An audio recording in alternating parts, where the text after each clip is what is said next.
Will Bill in.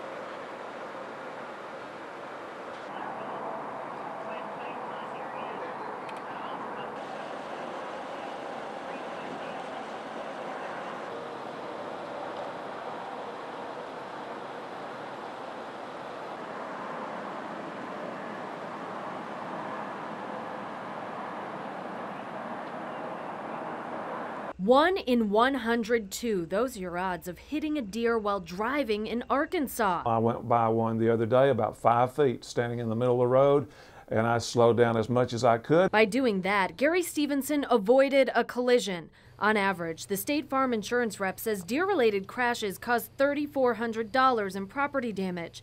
Stevenson's best advice: if you see a deer, don't panic. It's one of the worst things you can do is try to swerve and then you're maybe into a ditch, a tree, or oncoming traffic. So what should you do if a deer gets in your way? Well, you need to maintain control of your car and hold on tight to your steering wheel. If you have to hit the animal, as unpleasant as that may be, that's better than losing control of the vehicle and possibly something worse happening. Right now, we are in the middle of the most active time of the year for deer, and they are most likely to get in your way during rush hour. Stevenson says use your high beams when you can and don't rely on gadgets. The deer whistles are highly suspect. I would not at all put a deer whistle on and think I'm safe and just carry on at 65 miles an hour. Not a good idea. Honking is good if you have time to do that. That's great. They'll try to get away from the sound.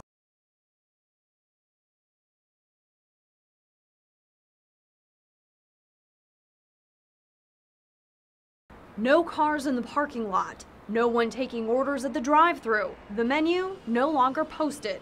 Backyard Burger shut down not just here, but every Arkansas location that's not a locally owned franchise. Thank you for choosing Backyard. How can I help you? The Bryant restaurant, one of only 5 still open. This is my family business, so our son works here, our daughter-in-law works here. The Powells have owned the Bryant Backyard Burgers franchise location since 1998 and had no idea corporate planned to stop operating its other locations.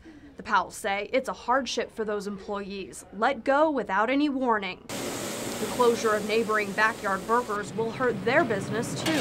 The more stores you have, the bigger the coupon drops, the more advertising dollars available to you. So without that, it's like each franchisor, I would assume, is on their own. But that also means Backyard Burger fans still have Benton, Bryant, Hot Springs, Rogers, and Fayetteville locations to get their fix. Those locations are expecting a call from corporate soon to let them know how the closures could impact them. Corporate released a statement saying, "We regret having to close our company-owned restaurants in Arkansas. The reason? Corporate cites the economy and high cost of doing business." Powell say they'll keep serving up burgers and fries, even if they have to do it as a mom and pop. For us, the franchisors, business as usual.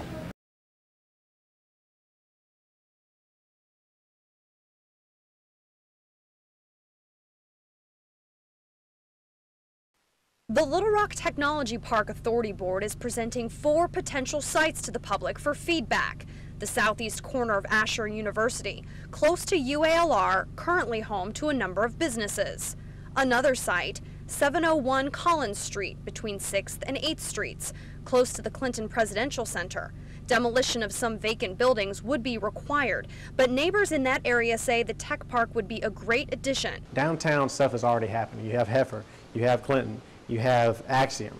These are institutions that are already supported, and you have a large community that want that location downtown. A third location is in the Riverdale area, the current Verizon building. And the final possibility, a large wooded area off John Barrow Road, currently undeveloped. Easy access to 630 and 430. We have Baptist Hospital right around the corner. We have McMath Library across the street. We have Parkview High School up the street. We have Henderson Middle School down the street. So we have just about everything, and it's a very affordable area, and we have upscale homes as well. The board plans to gather as much information from the public about the potential sites before making a final decision. It'll it'll be December before we. I think that's what we had told people anyway, that it would be December.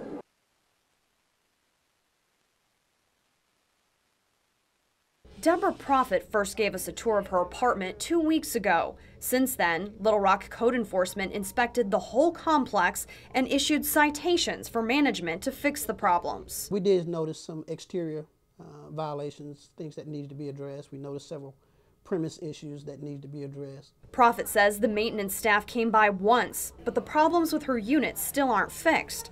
Management says Prophet caused the damage herself, and she's financially responsible. Well, if I wrecked their apartment, I guess everybody else wrecked theirs too, right? Code enforcement says it's not just this unit. Management received multiple citations to appear in court for what code enforcement calls life safety code violations. There were several violations that we did notice when we did the inspection, so it was not just confined to that one particular unit. Management says the policy at Fair Park Gardens is to address problems as soon as they are reported.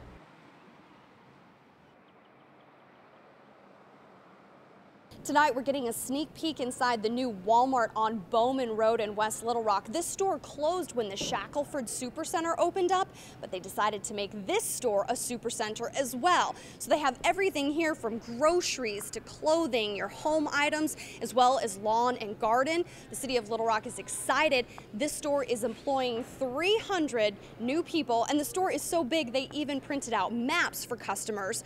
They can start shopping first thing tomorrow morning at 7:30. Caroline Whiteman, Fox 16 News.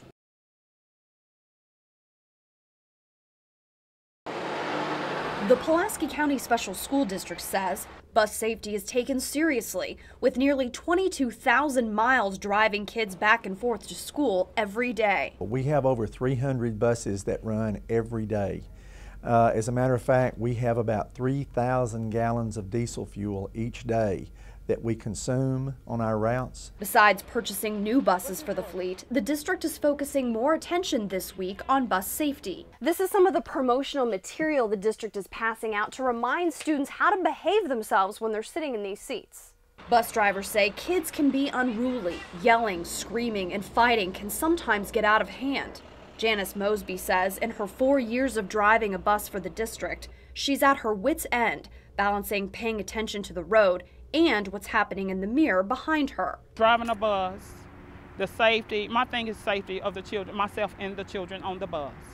It's my first #1 priority. The district says any bad behavior will be dealt with, and parents, drivers, and students are encouraged to report any problems immediately.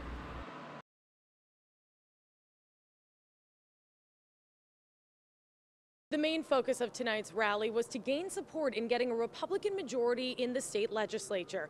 Both Republican leaders and supporters alike left tonight's rally feeling confident. Few things go better with a bowl of red than a Republican Party rally.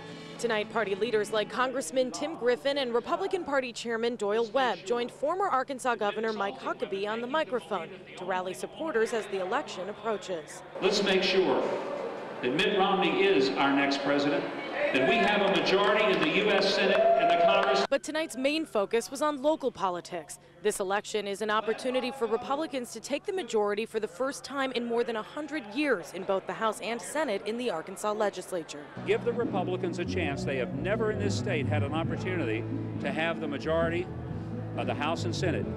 Give them a chance. If they don't do better, well, you can have another election in 2 years and figure it out then. Huckabee also addressed social issues at tonight's rally like marriage rights, racism within the party, and abortion, specifically backing Missouri Senate candidate Todd Akin after Akin's August statement that a woman's body can shut down a pregnancy if it's a legitimate rape. People have a real clear choice, and it's not about a 6-second comment. It's about a 6-year record of a very liberal senator up there. Huckabee adds he supports Akin as a neighboring state senator in order to get a Republican majority in the National Senate as well. In the River Market, Catherine Johnson, Fox 16 News.